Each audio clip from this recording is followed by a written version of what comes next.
बिस्मिल्लाहिर्रहमानिर्रहीम। खुश आमदीद मेरे फूड चैनल और पकाएं के अंदर। आज हम झटपट से चिकन कबाब विद पोटैटो आलू के साथ बना रहे हैं। इसमें हमने चॉप प्याज ली है 1 अदद और हरा धनिया और चॉप 4 से 5 मिर्चें हरी ली हैं, उनको हमने चॉप करके एक साइड पर रखा है। हमने 1 किलो कीमा लिया, उसके अंदर 1 गिलास पानी डाला। पानी इतना डालिए जितना उसमें जज्ब हो जाए, खुश्क हो जाए वो, उसमें ज़्यादा यखनी बनाने की ज़रूरत नहीं है। इसके साथ ही हमने 1 किलो आलू लिए, उनको हमने बॉयल करके रख लिया, छील के साफ करके रख लिया।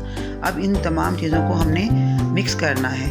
मिक्स करने के बाद जो हमने इस पर चीज़ें डालनी हैं उसमें है कुटी हुई लाल मिर्चें, नमक और जो है थोड़ा सा गरम मसाला।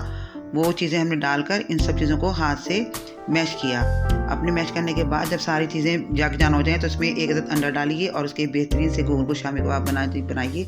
और जो है ना उसके बाद अपने ऑयल में इन्हें तवे पर डालकर या फ्राई पैन में किसी भी चीज़ में गर्म करके तेल को, और उसमें शामी कबाब तलना शुरू कर दीजिए। जब गुलाबी शामी कबाब हो जाएं, अच्छे लगे तो उनको डिश आउट करके निकालिए और खुद भी खाइए, अपने प्यारों को खिलाइए।